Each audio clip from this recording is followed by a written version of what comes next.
बन के ईमानदारी और वफादारी की वकालत करे वाला तू कुक्कुर खुदाई गद्दारी कही हट साले।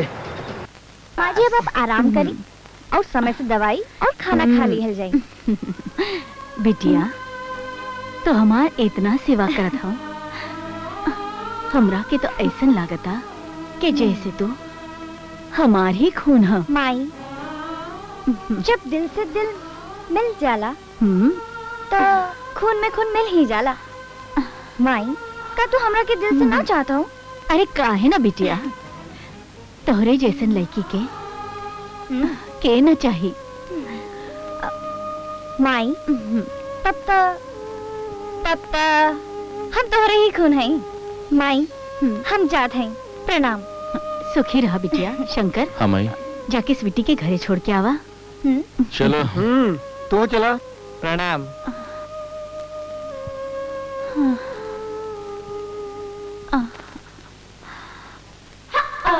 चलो तो और घर आ गई, अब हम जाता नहीं। नौकरी से इस्तीफा दे दिला का? समझी ना? समझी ना मतलब आज की नौकरी क्या करी? आज की नौकरी करे बिना ही घरे चल जाएगा का? मालिक जात नौकरन के खून चुस ले का? अच्छा चला बतावा क्या काम करेगा? पहले ऊपर चला तब बतावत हैं कि क्या काम करे के बा। चला। चलो।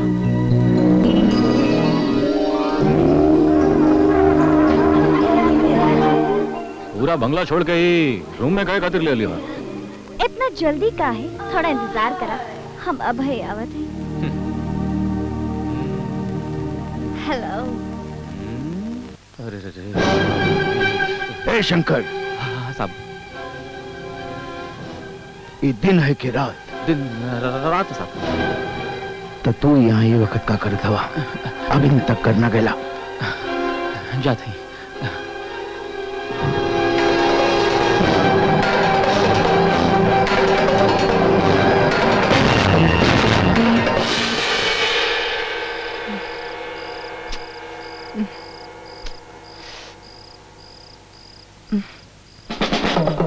अरे हमार रानी, हमार जिंदगानी, अरे बड़ा मौका से भेटाइल बड़ू। आज तो हम आर पार कई के छोड़ा। कैसन बड़ो? मिस्टर देवराज ठाकुर, आपके यहाँ आए के हिम्मत कैसे भइल? शंकर, केवरा के हाल चाल जाने और खैरियत पूछे के खातिर घर में आवे में हिम्मत होके की जरूरत ना होला, इंसानियत होला। इंसानियत और हवानियत का होला यह बहुत अच्छे तरीके से जानीला। आप इंसान है कि हैवान, यह आप बहुत अच्छे तरीके से शंकर सारी दुनिया खातिर। बस मसीहा बाबू बस, आपन कहानी हमरा के मत सुनाई। हम आपके रग रग से वाकिफ हैं। होगी आपकी दुनिया में इज्जत, लेकिन हमारी नजर में आपकी इज्जत कुछ होना। एक पहले कि आपकी इज्जत हम दुनिया के सामने उछाली, निकल जाइए।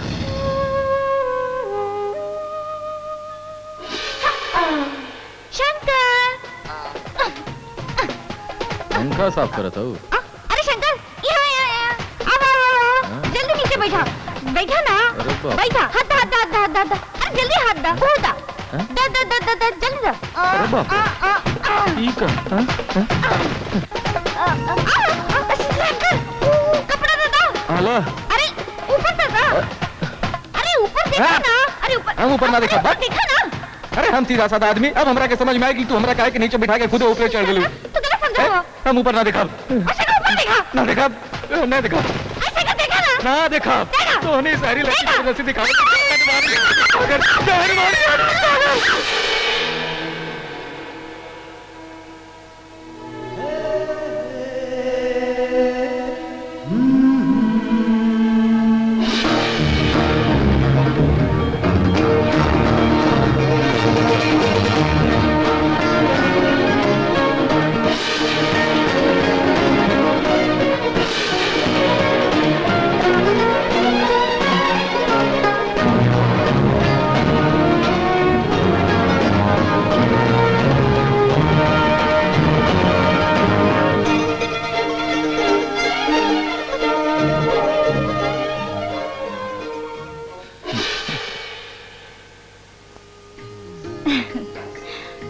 सूरी, तू इतना रात में छत पे हमरा ले लो। शंकर, तोहरा के मालूम है आज करवा चौथ है?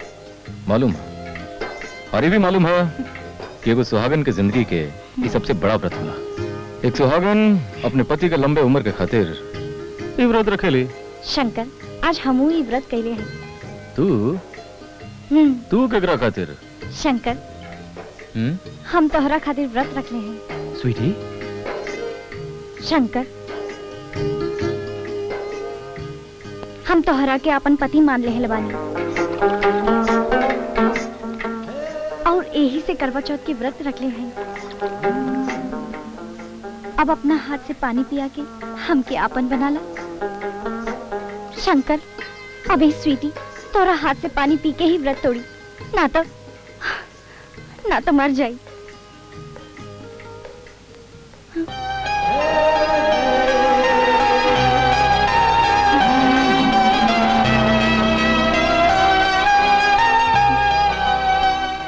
शंकर, शंकर,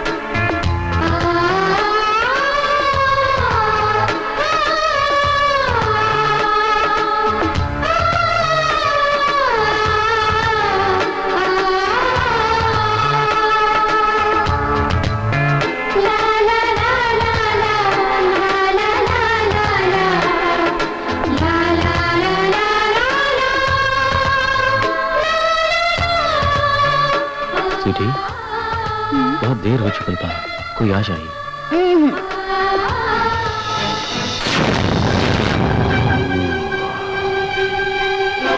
अरे कुकुर, दिखा दे लेना अपनी जात, आ गए लेना अपनी औकात पे।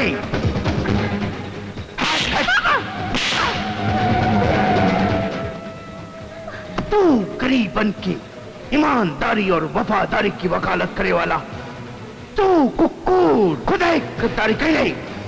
हट साले। हम गद्दारी न कहीं, प्यार कहीं, प्यार।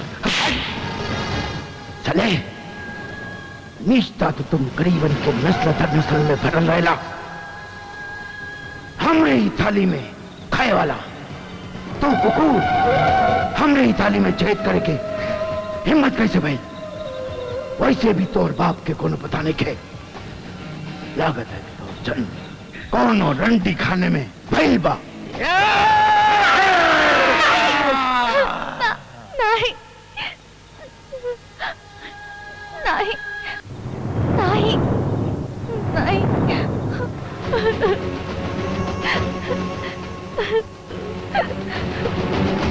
शंकर, शंकर, तू क्या हमार कसम, तू ऐसे चला जा। शंकर, शंकर जा। शंकर, तो हाथ जोड़ो थे, तू जा। शंकर जा। शंकर,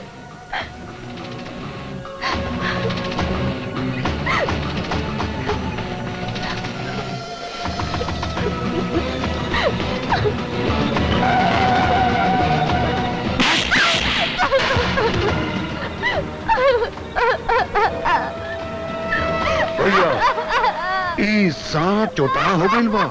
ई कभी भी डस सकेला। एकरा से पहले कि ई डसे, एकर फन कुचलल बहुत जरूरी हो गइल बा। जब धनराज के मन में आई तब कुकुर की जान।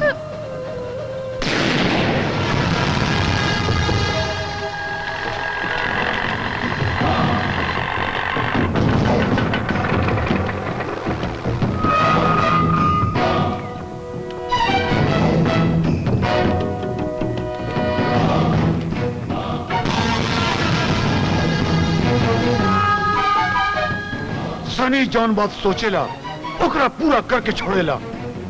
और सुन, आज तो जिंदा ना बचवा। हमरे मौत के बारे में सोचल छोड़ कुकुर, आपन मौत के बारे में सोच।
बेटा बेटा